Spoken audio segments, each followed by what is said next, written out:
Now we're turning our attention to Leeds United. Super Leeds are not so super this year, and I'm delighted to be joined by Adam Pope from the BBC, who's going to tell us why and also tell us a little bit about this 49ers takeover that has been reported throughout the week. Adam, thanks very much for joining me today. Pleasure, Enda. So, the 49ers takeover we'll get to in just a little second, but Leeds United, they have not been as good as they were last year. Obviously, you have the initial bounce when you come to the Premier League. Sometimes you can take some teams by surprise, but Leeds this season, 15th in the table, 3 wins, 7 draws, 5 defeats, a lot of injuries along the way. But maybe if you could just explain why you think Leeds have not been as strong as they were last year. Yeah, when you say the 7 draws, and I think that's where you look at the big difference, really. They're just not a side that really draws under Bielsa.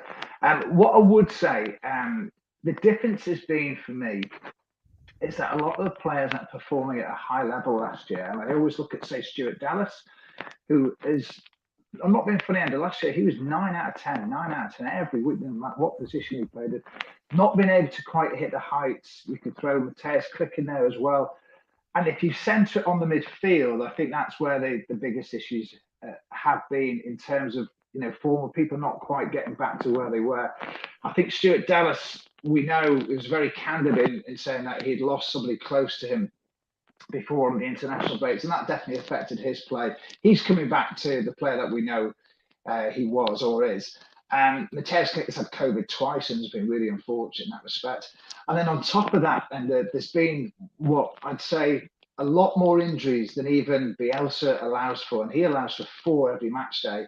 But even he said that the 6 that they've had recently was an unusual amount. And as we know now, this week, there's 4 key players, 3 hamstring injuries and a heel injury, which means that they're going to be light going into the Chelsea game. So injuries has been a big factor. You can't ignore it. But also, I think generally a loss of form for some people at the beginning of the season. But I think the signs that it's coming back, Ender. Yeah, and I guess you could probably throw Luke Ayling into that as well as a player who was, probably outperforming where he is as a player last year when he came up first. Calvin Phillips again injured for large parts, but might have a little bit of that Euros hangover that we keep hearing about with the England players as well. I I'm almost weary of throwing the tiredness element into it because of what happened last year in the backlash that we all saw with the presenter on TV. But is there a sense that maybe there is actually a sense of tiredness within this team because they went from the amazing season that they had last year to a Euros competition and then almost immediately back into Bielsa ball and the high intensity football he expects? Is there a sense that this team might be just a little bit tired from the schedule? Well, I think the evidence suggests maybe not, or certainly not in comparison to other sides. Interestingly, Bielsa said just a few weeks ago that every side across the Premier League is running less than this season when it was put to him that his was too. And he said, yes, I know that, but our intensity, he says, is still up there. So people are running less. I would say, and that would be due to the quick turnaround after the shutdown and then the restart after COVID, if you like, and obviously Euros, which has involved a load of the Premier League side. So I would say, yes, there is an element of that. I remember speaking to Mateus Cook at the beginning of the summer, and I know he felt particularly that he could have done with a bit more time off. But you've got players now in that squad that are nearly 4 years into Bielsa's reign, and some of them are 30 now, 31. And I suppose it would take it straight. However, I don't think you can level it and say they are tired. And certainly you can't say that they're not believing in what they're doing still. You can Mm. tell certainly the recent performances and that they are still believing that he's going about this the right way and that they will still get the results. Even if you look at his Premier League record, it's still pretty good for a side that you would not have expected to finish anywhere like they did last season, and a side who I think this season could still finish mid-table. Yeah, the Premier League is so condensed at the moment that almost like last year, you can start the season slowly, but by mid Christmas, 3 or 4 wins might get you up to 10th or 11th at this point in time. In terms of the individual players, Patrick Bamford is someone that's been out for a large chunk of the season, and I guess he probably surprised a lot of people last year with the amount of goals that he scored and the importance of him for the team. And I would dare say he probably surprised a lot of people at Leeds how important he was in the Premier League. What's the sense at the club this year about his their reliance on him, really? Because I know like Rafinha is obviously one of the most talented players in the team, but Rodrigo was almost brought to the club as maybe a replacement for Patrick Bamford. So is there a sense that Patrick Bamford is now a key player under Bielsa and that like he is almost undroppable when he is fit? I think for those that were the doubting Thomases amongst the Patrick Bamford admirers or otherwise, I think a lot of them have come to realise over the period of 2 and a bit months that he was out exactly what he did for the side. Yes, he got his goals last year, which was a tremendous return for somebody that had been criticised for missing lots of chances, particularly in the Championship.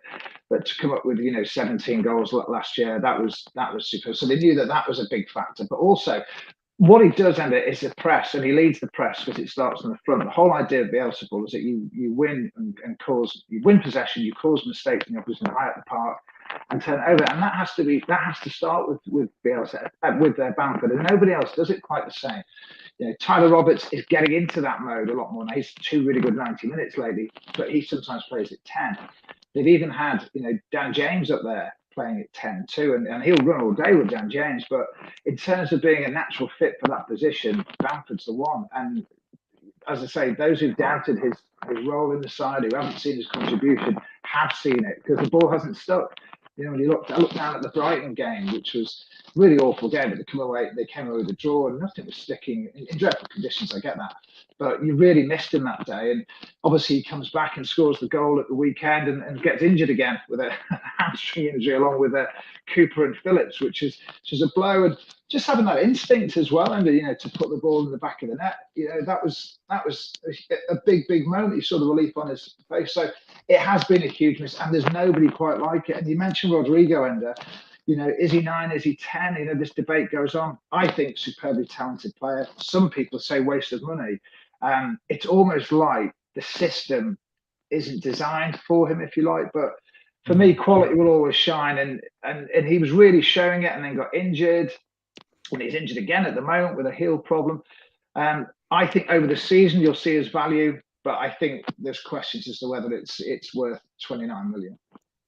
Yeah, Dan James famously signed for Leeds before he signed for Man United. Obviously, he had the photos of him with the jersey. Eventually, they have re-signed him. Is there a sense of frustration with his form this year amongst the fans? Maybe I know he's playing out of position for a large chunk of the season because of Bamford's injury, but that lack of final quality just seems to still continue with Dan James at Leeds United. I've watched him a couple of times for the club, and again, he runs all day, but then when he gets the ball, not much happens. So, what's the feeling with Dan James and his progression to the club? I think there is progression now. I think in the last few games, there's been a slight turning point. I think you're right. I think wherever he's been, you've wondered, has he got that last piece, that last ball or that finish? And we've started to see it now. He's come back out into the wing areas. We've seen the Dan James I think we want to see.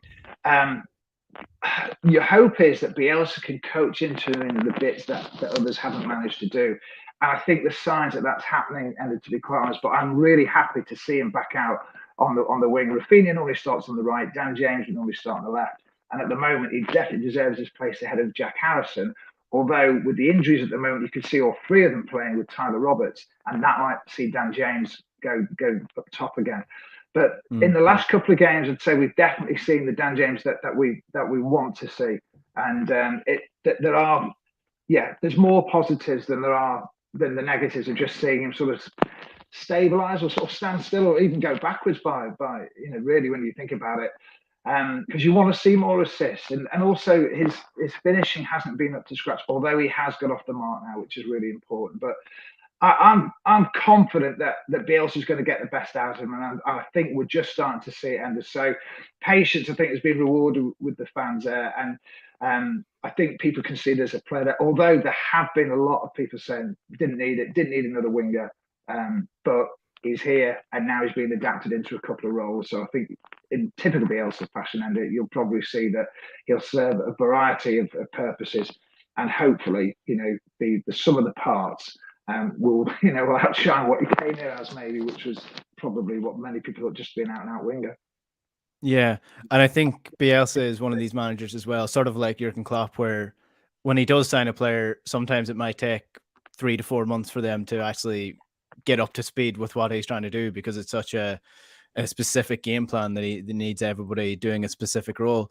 The Bielsa sort of revolution at the club has brought so much positivity that you'd almost forget about the financial instability of the club for so many years over the last I suppose the late noughties, and bringing it's finally just come full circle, and they're an established Premier League club again. But to push on to the next level, it seems that Leeds need some investment. They need someone who's going to be able to inject more money than the current ownership has done or can do. Just physically, I don't doubt that he actually wants to do it. I just don't know if he actually can do it. And that sort of brings us on to the 49ers takeover. So you might bring us through this story. This sort of came up last week, and when it came to light that the 49ers Enterprise, the same company that owns the NFL company, actually have a option in their in the deal that they've signed to take over the club in full in 2024. So you might just take us through this story and how it came about. Yeah, sure. So the 49ers, 3 years ago, came in as sort of 10% stakeholders and put in, several millions into the club at the time. It was difficult at the time just to see how much it was, but it was done on sort of like via I think they call it a reverse ratchet loan. So the longer they sort of stayed in, the more the longer leads with the championship, the more their investment was worth, and they eventually scored 15%, and it's gone up, and now they've just scored another 7%, and now up to 44%. So that's where they stand. So they're still minority shareholders, but they've put significant millions of pounds into the club. In fact, at the beginning of the year, I think it was about 50 million pounds all in, of which some went to Andrea Radrizzani, who is the majority shareholder, and of course, and then another 50%, if you like, went into sort of working capital and to help through keep the club running. There's been another significant sum that's gone in now. They're at 44%. They're not going to stop. And as you've quite rightly said, there's a deal in place which was reported on last week, where now the figures are moot, I would say, at this stage. However, The Athletic reported that they understood that if the 49ers were to take over the entire club and the football ground, Ellen Road itself, which is owned by Andrea Radrizzani, although they do have a stake in it, we understand already. They did admit that to us. If they were to do that, it would be for a price of around £470 million as it stands now. Now, I was then told that it was by a source close to the deal that it could be as much as £500 million or plus all in. It depends whether Radrizzani has to keep funding or in that period up to January 2024, etc. There are some various caveats, one including voiding the deal if Radrizzani was to go and buy another club in Europe, say, and then wasn't able to hang on to Leeds United. So there's lots of caveats, but they're the sort of figures we're talking. They're interested in taking over the club and the ground. And we know that there are plans afoot, Enda, to make the ground, which is about 38,000 or so capacity at the moment, to turn it into sort of 55, maybe 60,000 over the coming years. So that's the plan. Radrizzani on his own can't do that. He's brought the 49ers in, as you say, and now they're looking at, like other, NFL outfits are looking at taking over a football club here. It was interesting, though, Enda, when they first came in, when we asked them, said, look, would you be looking to do what others have done, like at Liverpool, etc.? And they were sort of very quite reticent to admit that. But clearly they're in that ballpark quite literally now. But both parties really keen to say that they're working together, etc. But all you can see is that at the end, Andrea Radrizzani will eventually become either not involved at all, or maybe sort of very minor shareholder, or hold some sort of nominal position. But as it stands at the moment, they're very keen to make it working together. But there is an inevitability that this will happen, and I think it will happen before January 2024, which is when the deal, or the deadline for that deal, seems to expire. Yeah, and it's difficult to find accurate figures for this, so I'm just sort of going off what I'm reading. the 49ers enterprise is worth in the midst of it about 4.2 billion. That is something that an individual is going to struggle to compete with in terms of Radrazani himself. So is there a sense that when the 49ers take over that actually could lead to bigger and better things for Leeds United, or is there still that worry that, you know, maybe another takeover in such a short period of time might cause a little bit of instability? Yeah, you mean if they were to take over, would they then flip the club? I haven't heard that. I wouldn't know that. I think they are, the amount of time they've spent here and the amount of effort they've put into sort of redesigning, if you like, the ground and then taking it to literally to a different level, suggests that it's a long-term look by them. And when you look at who's involved in the 49ers enterprises, and as you say, that's the investment arm of the San Francisco 49ers, it's people like Pete Lowy. Now, Pete Lowy is a big Leeds United fan. He's from Australia originally, lives in LA. But they're very, very big on property, the Lowy family. They have there's several sites called Westfield over here, one down in London. There's one in Bradford, not too far away from Leeds as well. And they're huge when it comes to investing in property and developing property. And so he's very keen on it. And I think he's got a real emotional attachment. He generally is a Leeds United fan as well. So he's like one of the investors. There's another guy, Chad Hurley, as well, who people will probably be aware that, on social media, that he's, a big player too. So this group of investors, they'll be looking for a return on their money, and they're going to get that. Obviously, if they can build Ellen Road into like a super ground, if you like, get the big corporates going, and get more fans through there, and maintain a Premier League place as well. That's the important thing. So I don't see them flipping it, to be quite honest. I see them being heavily invested in this, literally and sort of metaphorically as well, going forward. So what that will mean, I mean, I sort of try and say to people, Enda, that Ellen Road is going to change physically. It's going to change, and try and enjoy it for its memories. For going down through the 60s, the 70s, and particularly when you look at the West Stand, which is the one that we sit in for BBC Leeds and broadcast from, that's still very much as it was back in those days. All that is going to change, and it'll lose something clearly, but as long as they can keep the soul and the essence of it somewhere, then it will still be a formidable place to come. But it's just going to look very different. But it has to, otherwise they're not going to compete. And they're just not, you can't get the revenues through. Look at Old Trafford, 72,000, the Emirates, Anfield. They've all done it. They've got to do it. Everton are in the midst to do it, and they're going through a shocking time. But they know they've got to do it. And Leeds are no different either. So, yeah, it's inevitable if they're going to keep pace. Otherwise, they're just not going to compete. And Enda, that within a year or so, provided Leeds stay in the Premier League, fans will want to see them go that next step. And I really think they can only do that with this major investment by the 49ers. Yeah, Ellen Road is still definitely one of the best sounding stadiums. It's definitely one of those stadiums that holds the intensity and the atmosphere, and it sort of matches up the way that Leeds play football. So it's a really enjoyable place to watch football at the minute. So it would be a shame to lose that. But I guess most teams are building stadiums for a reason. They see it as the way to help progress the club and build it into a sort of a new shinier thing. Best case scenario for this, just before we finish up, can you see Leeds becoming back, like sort of where they were before the financial instability of the early 2000s? Can you see them ever pushing forward and becoming, maybe competing for the top four again, and maybe competing for European football again if this all goes best case scenario for them? Yeah, oh yes, I can, because I think the elements are there, and I think the way that Andrea Radrazani has sort of done it and built the club back up, via Victor Orta and Angus Kinnear, who are the sport director and the chief executive, respectively. The massive coup of bringing Bielsa in, finding value in players, both first team and in the under 23s. On the playing side, and Bielsa's a key part of this, and we don't know what his future will be beyond the end of the season. That's all moving in the right direction. And it's all been done relatively, not massive, but relatively cheaply, although they have invested heavily. But compared to some, clearly they're not trying to do it as a quick fix. Off the pitch, this is where they need to get more slick and more corporate and more sub it, and they can only do that with the help of this investment. Once that's done, yes, I can see them being in a position, if they stay in the Premier League this season, I can see within a couple of years that they could be able to challenge for the European positions. Obviously, they finished 9th last year and went too far away, but I think, would the club be ready for a sustained attack on Europe right now? Answer is no. But in a few years, if they continue like this, then yes, they could. Top four, well, interesting. They've got Chelsea this weekend, and they've got Man City away also this weekend, and this week, and they've got Liverpool away all in this month, and they've got Arsenal at home too.